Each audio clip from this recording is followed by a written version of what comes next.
Саламатсыздар ма, құрметті әріптестер? Бүгін Google Дискте сауалнама құрастыру туралы көрсететін боламын.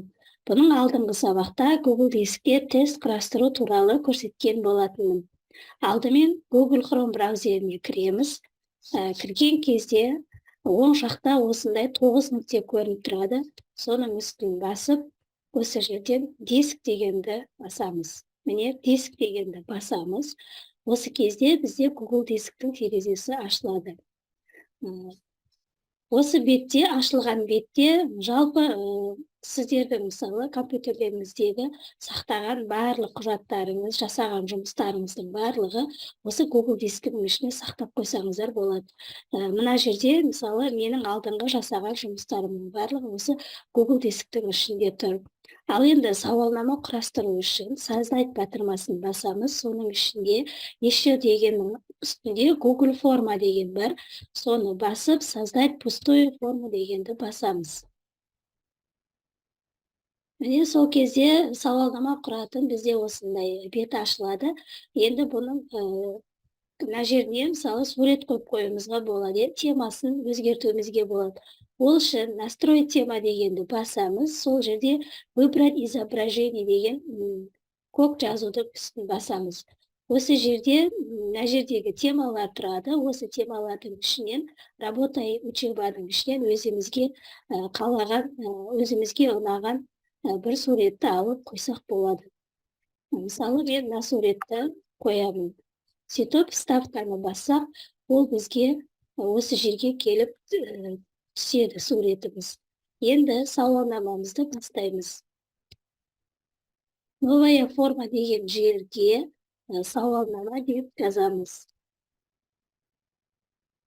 Сауалнама кімдерге арналған? Мысалы, оқушыларға арнап жасалған сауалнама болады, немесе мұғалімдерге арнап жасалған сауалнама болады.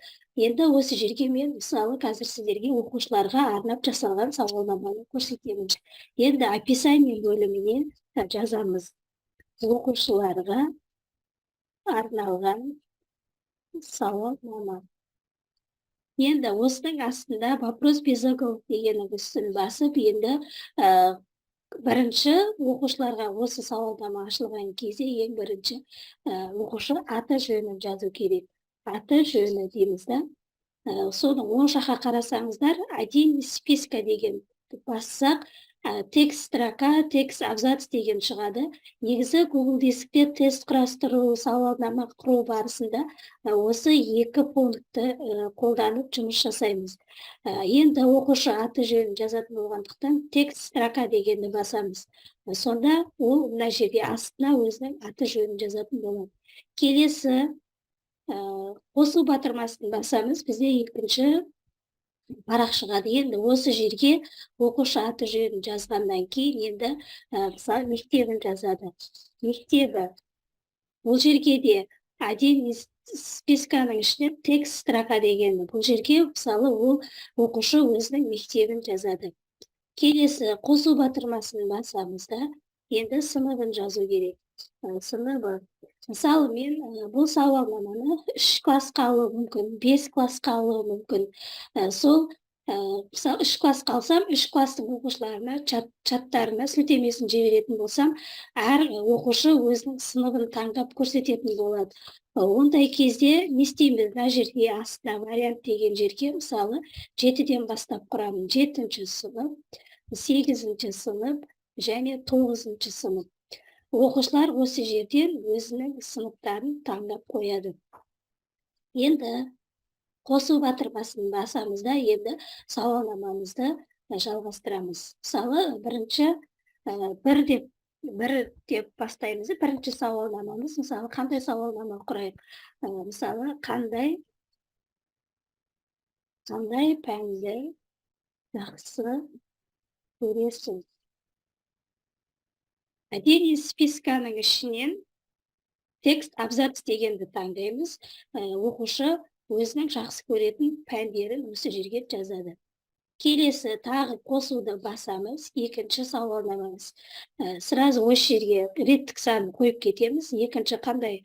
Мысалы, бос уақытыңда немен шұғылданасың?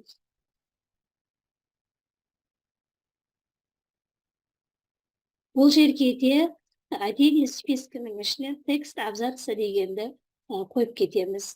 Келесі тағы да қосу батырмасын басамыз. Үшінші сұрағымыз мысалы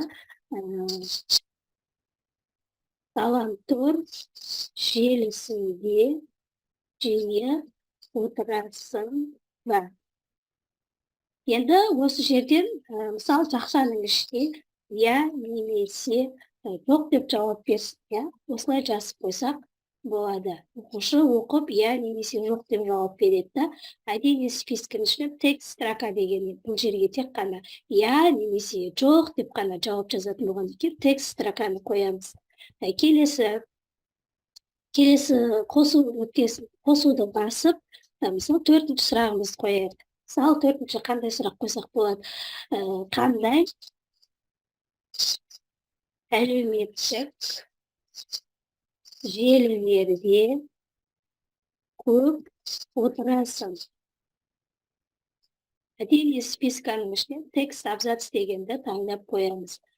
Келесі сұрақ, келесі басып, бесінші сұрағымыз. Мысалы, бесінші сұрағымыз ғаламтордың пайдасы не, зиянын білесің бе? Мысалы, өз ойыңды жаз деп қоятын болайық. Мысалы, өз ойыңды жаз. Бұл жерге отдельный списканың ішінен текст абзацта ол өзінің ойын мына жерге толықтырып жазып кетеді. Енді сауалнамамыздың барлығын құрастырып болдық. Енді бұны біз оқушылардың чатына жіберетін боламыз. Енді сілтемесін қалай аламыз? Ол үшін отправить дегенді басамыз. Осы кезде бізге как отправить, қалай жіберемін? Осының мынау ортасында тұрған URL белгісін бассақ, бізге сілтемесін ұзын қылып шығарып береді. Енді осының астында короткий URL-ды бассақ, бізге ол қысқартып береді. Осы кезде осы сілтемені көшіріп аламыз.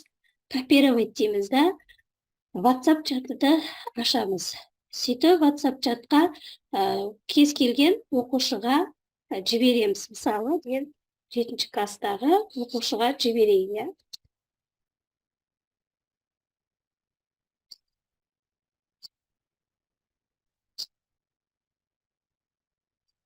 7-ші класстағы оқушыға жіберу үшін ставить деймін. Міне осы кезде ол біздің сілтемеміз сол оқушыға барды.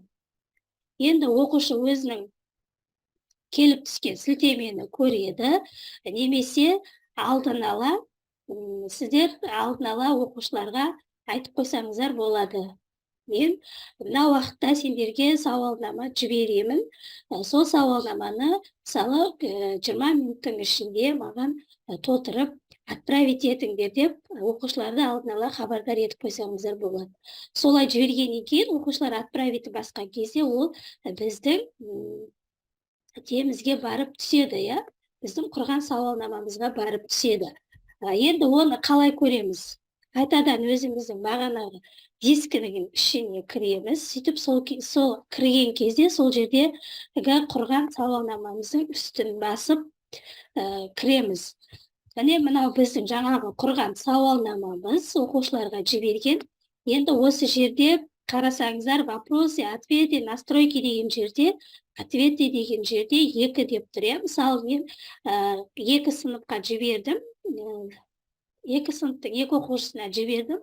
Олар толтырып маған жауабын жіберді. Сол кезде ол көрініп тұрады. Егер мысалы 9 сыныпта 10 оқушы толтырып отправить дейтін болса, онда мына жерде 10 болып шығып тұрады. Қанша оқушы толтырып отправить етті, осы жерде барлығы бізде сандары көрініп тұрады. Енді оны көру үшін ответидің үстін басамыз.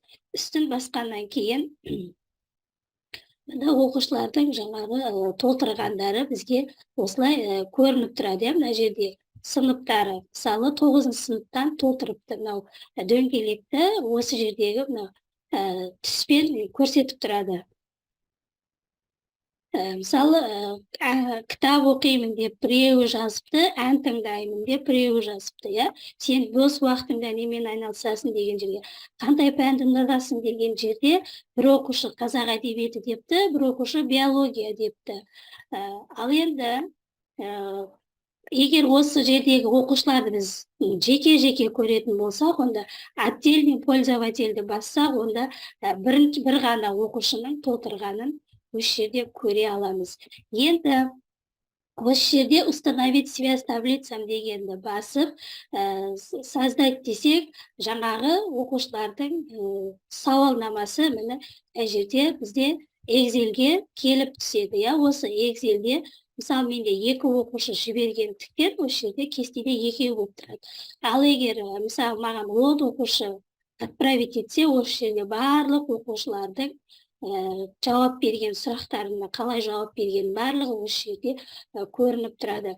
Енді мен бұл Excelдегі бұл осылай көрінген Excelдегі мен өзіме сақтап алсам да болады, компьютеріме сақтап қойсам да болады. Ол үшін файл скачать дегенді бассақ, Excel түрінде ма, PDF түрінде ма, HTML түрінде ма, қалаған форматта өзімізге сақтап алсақ болады. Енді осы жерде настройки доступа дегенді бассақ, настройки доступаны басып, мысалы, кейбір жаңағы осы сауалнаманы біз отправить етіп жіберген кезде, кейбіреулері жаңағы сілтеме ашылмай жатыр, бізде көрсетпей жатыр дейді ғой, сол үшін осы сауалнаманы жіберген кезде доступ ограниченный ішінден все у кого есть ссылка дегенді бір мәрте басып қоямыз. Міне сөйтіп қайтадан оның сілтемесін осы жерде міне все у кого есть ссылканы көрсетіп қойсаңыздар, бұл жаңағыдай ашылмай қалды деп айтпайды, сонда барлығында ашылатын болады. Кімде сілтеме бар, соның барлығында ашылатын болады. Енді осы сілтемені копировать ссылку деп қайтадан жаңағы ашылмай қалған жағдайда қайтадан оны жібере берсеңіздер болады. Жалпы бүгінгі сабақ сіздерге ұнады деген ойдамын.